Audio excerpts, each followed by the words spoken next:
Kate Gosselin on Larry King Live. Welcome to Sound and Orange. My name is Kenneth Murator. Now, having watched a portion of that interview, I did see where Larry King had asked Kate, how do you go from renewing your marriage vows to a year later divorcing? Now, she didn't have an answer for that. She wasn't certain. I'm sure that both of them are going through a myriad of emotions. But he went on to further ask, well, what did you both discuss prior to divorce? And she said that she wasn't comfortable discussing what her and John talked about in relation to divorcing publicly. That, it was in relations to the innocence of the child. And this is a paraphrase, but really she wanted to protect her children. And she was honest with her children, but she was honest according to their stage of growth. That is, according to their developmental stage. Now, I'm not here to discuss in this particular segment the stages of development in relations to adolescence. I do commend individuals for teaching their children truth. I do not believe in hiding anything from your children. I believe that innocence can be summed up in the experiences the child receives, not in their understanding of right and wrong. But, there's a larger issue which needs immediate attention, which is a byproduct of divorce. And I wanted to take a minute to share some thoughts with you regarding the direction individuals should pursue in relation to the costs of child support. Aside from the causes of child support and custody issues surrounding a divorce, the cost of child support ought to be based on the necessities of the child. That is, food, water, and clothing, period. There's no law against doing more, but what law there is, if there be one, should be based on the mean and not the max. You see, that's a larger issue that needs immediate attention. If we use a reasonability test, if we think of it as in an illustration that closely represents marriage, for example, employment. While employed, an individual receives wages. When unemployed, an individual may receive welfare based upon the reason for their unemployment. In other words, an individual must meet the qualifications or qualify in order to receive such a benefit. And that benefit is only available for a short time or until new employment is found. Now, what corporation would deem it just to pay an individual for an indefinite amount of time if they failed to gain employment? What corporation would deem it just to pay an individual unemployment when that individual was employed by another company? Now, there's little difference in relations to marriage. Each individual, this is in a divorce situation, may remarry and gain the benefits of doing so.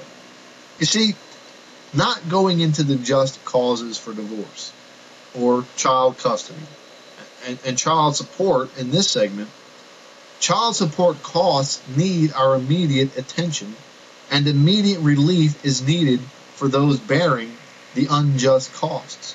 Now, I understand that everybody's interested in the best interests of the child. And the best interest of the child is that there be no divorce in the first place. But seeing as individuals are prone to miss the mark, that is, sin, all right, and though God has made a plan for that, he's not looking to punish individuals. He's not a vindictive judge, all right? But that's what we have under the current child support systems, okay? Vindictive justice, not righteous justice, all right? Now, God has paid for the mistakes, and he's not overlooking it. If your spouse has committed a sin against the marriage bed, well, God grieves for that, and he asks you to look to his justice system, which is Jesus Christ, the eternal Son of God, crucified, shedding his blood for the injustice you receive. But neither does he overlook the children. And what is just is giving them food, water, and clothing. Okay, this has to do with making them productive in society. Production begins by instilling in them the truth, instilling in them consequences, and instilling into them justice. Okay, there's no justice outside of that food, water, and clothing. And of course, if we're going to add shelter in that, if included, it should be based on the difference between an average, the medium one-bedroom dwelling and then the remaining number of bedrooms needed for the children. That's just. And when you think of the cost to raise a child, I mean, you're talking about $5 a day. Could feed that child, give them water, and clothe them. And then, $45 is the average difference between a 1-bedroom and a 2-bedroom. Of course, this can vary based on your location. That comes out to $195 total per month for a child. That basically breaks down to $97.50 per parent, per child, per month. As, both parents were responsible for bringing the individual in. Now, all other items are free will choices. I mean, we talk about making this individual productive. But, if we think of, for example, a toll road, well, a toll operator is needed. Who is to determine that that individual is not productive within society? You see, you provide them the essentials, all right?